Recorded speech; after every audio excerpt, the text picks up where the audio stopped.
Okay, Mitch, thanks. And tonight's Those Who Serve. The Foundation of Retired Police Officers honored the first Phoenix police officer ever killed in the line of duty. William Hazelton Birch, better known as Hayes, was killed in 1925 during the early days of law enforcement in Arizona.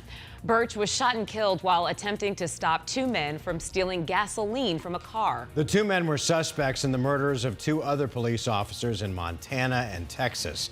And now, 95 years after his death, Hayes is taking his place in the history of Phoenix with the restoration of his original tombstone and a new memorial marker. It has never gone away. It's been a century, and yet here we are, still being affected by his death and by this remarkable community that just keeps on giving to the fallen officers and to the fallen firefighters. It's truly remarkable. It makes you so proud to be part of this family and to be living here in Phoenix where this kind of thing happens regularly. The new memorial marker was donated by the Foundation of Retired Police Officers.